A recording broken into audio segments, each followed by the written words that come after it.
we're not going to be spoiled with this beautiful stage from here on in, because they won't move that. But all right, here comes Dale and Preacher. Dale from Dundee, Michigan. Dundee, Michigan is just in the southeastern part of the state of Michigan. One of the, we're starting to see a few more dogs and events from, from north, yes, and a couple here and there from the mountain states. And as this continues to grow and expand, which I'm sure it will, we'll probably I did a workshop see this more. summer for a great club in Brandon, Manitoba. Okay. And just a very enthusiastic, and a great old history set of grounds. And they showed an interest in, like, what about this SRS? And then there would be no reason, because it's not American Kennel Club affiliated, that you couldn't hold it anywhere. Mm-hmm. So it'd be a great thing to see this expand across the country. And I know that's what you're hoping for at Purina, aren't you? Absolutely, Yeah, absolutely. So just the interest in stuff like this. Carl, certainly one of his, Dale goes for this bird that I just couldn't help but think is, it's so great to have you and Ray and guys like that involved in help and guiding us with our nutrition, because you guys have stood next to these dogs. You know what they go through. You've worked them day in and day out.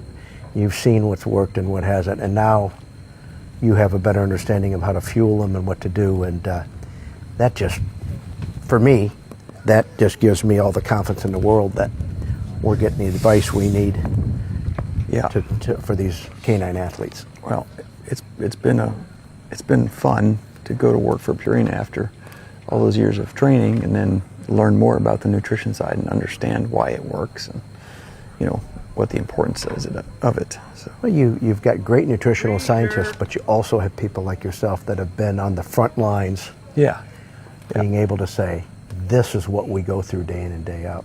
All right, here we go. Dale, you got a good start here, buddy. Yeah.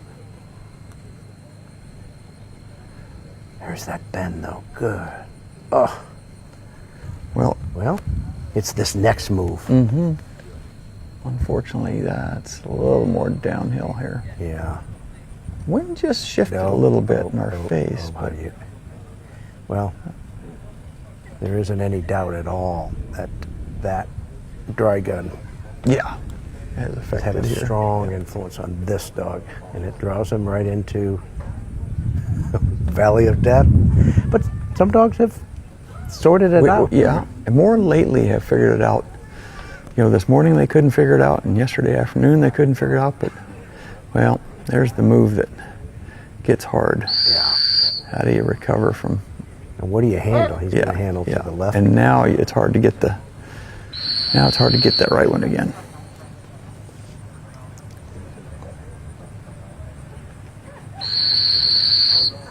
Well, and these, this open division, they don't think a 40 or something like this is going to get them there.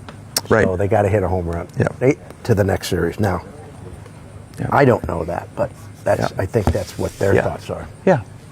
This one, this is interesting. This is the one dog, it's probably the only dog in this competition that has titles in the American Pointing Lab Association. Well, and that Dale runs this dog and some APLA stuff. There's 150 with Scott Greer there. Mm-hmm. So. Yes, I've spoken with Dale a fair amount, and I knew that's where he started. Yep. Some of the Calvert's bloodlines had some of that in them. They did. You bet they did. Yep. They got used a lot. Jazz Time was probably their famous dog. Yeah. And boy, their dog Trip was awfully good too. Jazz Time, was sort of their namesake for their kennel, and but Trip was honestly my favorite. Jazz Time's frequent flyer. Yes. Who I saw a lot. I kind of started in Northwest Montana at the end of Jazz Time's career, but right before Trip's. Good friend Don Bovers at client of Mike's had a Jazz Time freaking flyer dog that was a field trail champion that we had. So All This is right. a good line here. He's got some rightward momentum, Well, which is yeah, going he- to take him upwind of the bird if he holds it. But What's he going to do when he hits that? Well, he looks he like looks like he's making that bend. dropping right into the bird here. Yes, it does. Boy, that ought to get a bird. Yes, it not only ought to, it just did. Okay. Well, He's thinking, why didn't you do that the first time I first sent you there?